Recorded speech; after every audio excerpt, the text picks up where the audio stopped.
Good morning, class 11th. Welcome back. Students, today we will solve another example of depreciation. Let's take this question. On 1st April 2009, X Limited purchased a machinery for rupees 43,000. It was estimated that the effective life of the plant and machinery will be 10 years and after 10 years its scrap value will be 3,000. तो इतना part तो आपको अब इसका solve करना आता है. हमें क्या करना है, हमको अपना फॉर्मेट बनाना है प्लांट एंड मशीनरी अकाउंट, क्योंकि प्लांट एंड मशीनरी की परचेज हुई है इसलिए हम यहाँ पे प्लांट एंड मशीनरी अकाउंट बनाएंगे. ठीक है, अब क्या करना है, अब हमें फॉर्मेट बनाना है. Date, particulars, amount, date, particulars and amount. Clear. अब क्या करेंगे हम लोग बच्चों, यहाँ पर ये मशीनरी आपकी कब खरीदी गई है, 2009 में. आपने ईयर लिखा 2009, 1 अप्रैल. तो ये जब 1 अप्रैल को खरीदी जाएगी तो वो बुक्स कब क्लोज हो रही है, 31 मार्च को हो रही है. 31 मार्च हमने आपको लास्ट क्वेश्चन बताया था, नेक्स्ट ईयर चला जाता है, 2010 पहुंच गया. ये हो गया आपका अप्रैल 1. मशीनरी परचेज हो रही है कितने की, 43,000 की. ठीक है, आपने कितने की मशीनरी परचेज करी है, 43,000. तो आप इधर क्या लिखेंगे, टू बैंक, बैंक लिखिए, कैश लिखिए, टू बैंक अकाउंट 43,000. आपने इस 43,000 पे क्या लगाना है, डेप्रिसिएशन लगाना है. फॉर्मूला आपको पता है, क्या करना है आपको, फॉर्मूला आप पुट करेंगे 43,000 माइनस स्क्रैप वैल्यू है 3,000, एस्टिमेटेड लाइफ है 10,000. आप इसको सॉल्व करेंगे तो आएगा आपका 4,000. ठीक है, तो आपने इधर लिखा 31 मार्च को बाय डेप्रिसिएशन. डेप्रिसिएशन आपका कितना है, 4,000. 31 मार्च का आप बैलेंस कैरी डाउन निकालेंगे.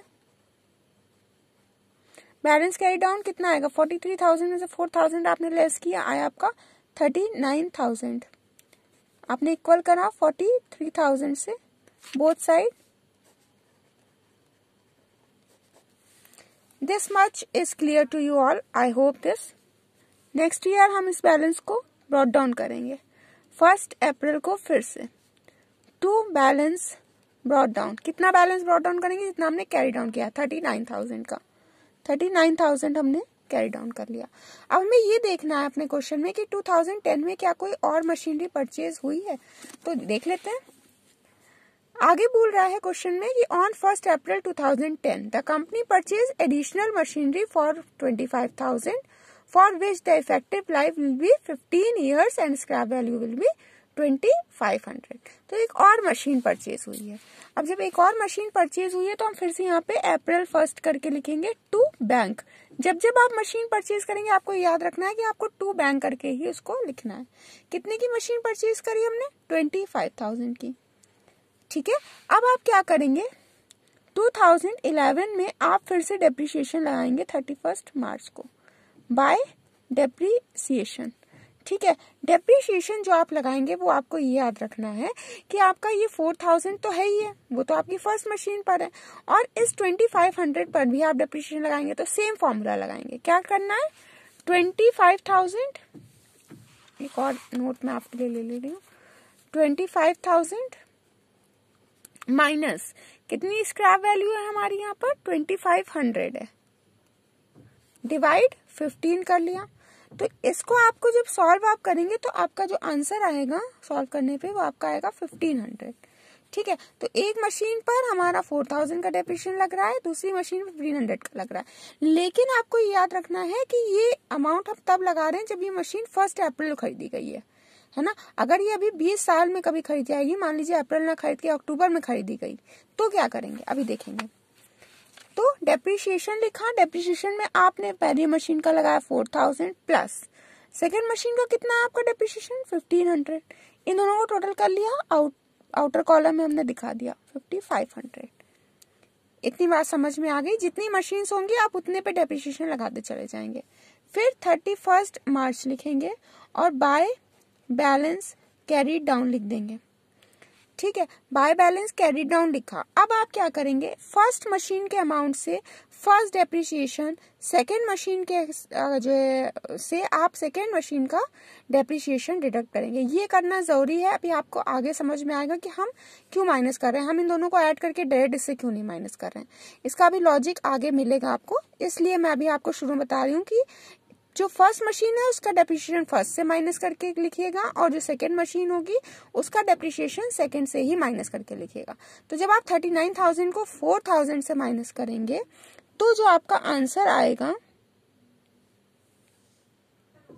वो आएगा 35,000। तो ये आपको भी पहले इंटरनल कॉलम में नहीं, इंटरनल कॉलम में ही लिखना होगा, ठीक है। फिर आप 25,000 से किसको 1,500 को माइनस करेंगे, उसका अमाउंट कितना आएगा 23,500 आएगा। अब इन दोनों को ऐड करके आपको बाहर लिखना होगा 58,500, ठीक है। बोथ साइड हम इक्वल कर लेते हैं, कितना होगा 64,000। This question is also given in your notes students, तो no need to be worried. 64,000 से हमने अपनी बोथ साइड्स को जो है इक्वल कर लिया। नेक्स्ट ईयर फिर हम इस बैलेंस को ब्रॉट डाउन करते हैं 2012 में, ठीक है। 2012 में हमने करा to balance brought down. As it is हम इसको यहां से ऐसे ही ब्रॉट डाउन करेंगे, कैसे 35,000 लिखेंगे प्लस लगाएंगे 23,500 लिखेंगे। अब हम देखते हैं कि 2012 में कुछ हुआ है। So, on 1st April 2011, on 1st October 2011, a new machine was purchased for rupees 12,000, of which the scrap value will be 2,000 and the effective life will be 20 years. तो इसको सॉल्व करेंगे हम। क्या करना है हमको, 12,000 हमने लिखा माइनस 2,000 स्क्रैप वैल्यू थी डिवाइडेड बाय 20 ईयर्स, ठीक है। आपने इसको सॉल्व कर लिया तो ये आपका आएगा 500, ठीक है। लेकिन आपको अभी यहाँ पर एक चीज का ध्यान रखना है, ये मशीन कब खरीदी गई है 1 अक्टूबर को।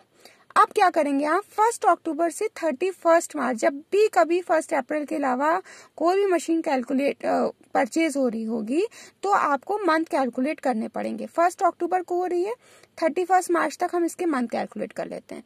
तो अक्टूबर 1 को हो रहा है तो अक्टूबर भी काउंट होगा। अक्टूबर हुआ, नवंबर हुआ, दिसंबर हुआ, जनवरी हुआ, फरवरी हुआ और क्या हुआ मार्च। मार्च का 31 है, ठीक है। तो आप कितने हो गए, आपके ये 6 मंथ्स हो गए। तो इसको हम कर लेते हैं 6/12, ठीक है। तो आप जब इसका 500 का 6/12 करेंगे तो आपका अमाउंट जो आएगा वो आएगा 250 रुपीज, ठीक है।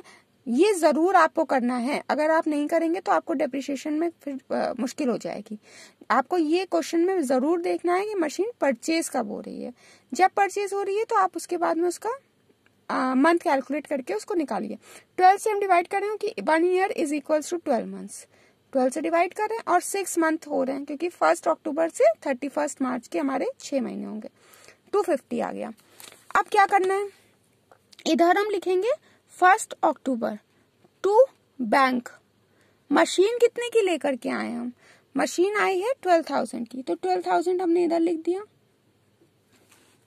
तो ये आपका टोटल आया था 58,500 का, ठीक है। 12,000 हमने लिख दिया। अब हमें क्या करना है, हमको 2013 में इसका डेप्रिसिएशन लगाना है 31 मार्च को, ठीक है। 31 मार्च आपने लिखा, बाय डेप्रिसिएशन लिखा, ठीक है। डेप्रिसिएशन अब हम देखते हैं कैसे कैसे आएगा। पहले दो का तो डेप्रिसिएशन वैसे ही रहेगा 4,000 और 1,500 रुपए, 4,000 और 1,500 रुपए, ठीक है। और थर्ड मशीन का डेप्रिसिएशन कितना आया 250 आया।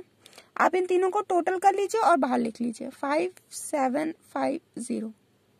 31 मार्च हुआ, बाय बैलेंस कैरी डाउन कर लीजिए। सबको आप करना है, फर्स्ट मशीन का फर्स्ट मशीन से, सेकेंड मशीन का सेकेंड मशीन से डिडक्ट और थर्ड मशीन का थर्ड मशीन के डेप्रिसिएशन से डिडक्ट करना है। तो आप इसको माइनस करके देखेंगे तो आपका इस तरह से आएगा 31,000, 22,000 प्लस 11,750, ठीक है।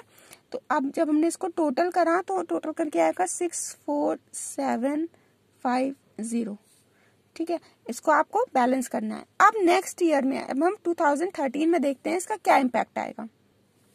2012 में जब आप इस मशीन को ब्रॉट डाउन करेंगे 1 अप्रैल को, ठीक है, मेरी बात को अब बहुत ध्यान समझेंगे आप। टू बैलेंस ब्रॉट डाउन करेंगे, 31,000 था, 22,000 था और 11,750 था, ठीक है। ये सारा बैलेंस हमने ब्रॉट डाउन कर लिया। अब क्या करना है, हमको इसको ऐड करके आउटर कॉलम में लिखना है। 64750 करा, यहाँ पर आपने 2013 लिखा, 31 मार्च लिखा, बाय डेप्रिसिएशन करा। अब मेरी बात को बच्चों बहुत ध्यान समझोगे। पहली मशीन का तो 4000 है, सेकेंड मशीन का 1500 है, थर्ड मशीन का अब आप 250 नहीं लिखेंगे। क्यों नहीं लिखेंगे? इसलिए नहीं लिखेंगे हम यहाँ पर 250, क्योंकि पिछले साल में ये मशीन खरीदी गई थी 1 अक्टूबर को।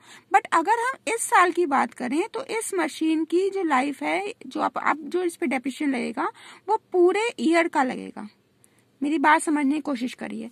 एक मशीन है जिसको आपने लास्ट ईयर खरीदा है 1 अक्टूबर को, तो पिछले साल से तो आप इसका पहले तो ये मशीन आपके पास थी ही नहीं ना, तो आप जिसका डेप्रिसिएशन लगाएंगे उसमें आप मंथ कैलकुलेट करेंगे। तो 1 अक्टूबर से 31 मार्च को हमने इसके मंथ कैलकुलेट करे थे, जो कि हमारे 6 मंथ्स आए थे, राइट।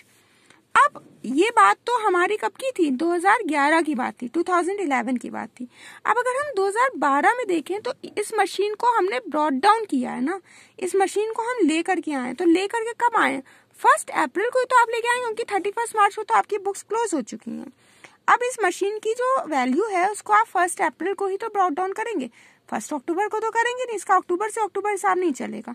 इसका जो भी कैलकुलेशन होती है, जो भी अकाउंट प्रिपेयर होते हैं 1 से 31 मार्च के होते हैं।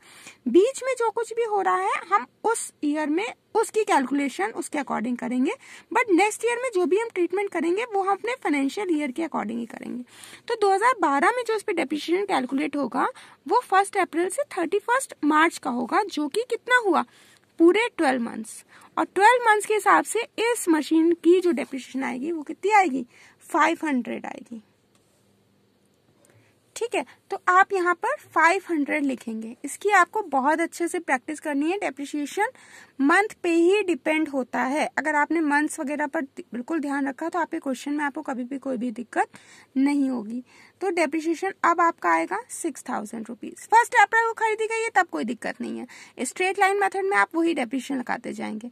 लेकिन अगर वो मशीन बीच में कहीं खरीदी गई है तब आपको मंथ कैलकुलेट करने पड़ेंगे, और नेक्स्ट ईयर से आपकी वो मशीन पर जो डेप्रिसिएशन लगेगा वो पूरे एंटायर ईयर का लगेगा। ओके, अब आपने इसका फाइनल बैलेंस निकाल लेना है। बाय बैलेंस कैरी डाउन आप कर लीजिए, ठीक है। बाय बैलेंस कैरी डाउन करेंगे तो आएगा 27,000 प्लस 20,500 और प्लस 11,250, जो कि आपका टोटल अमाउंट बनेगा 58,750।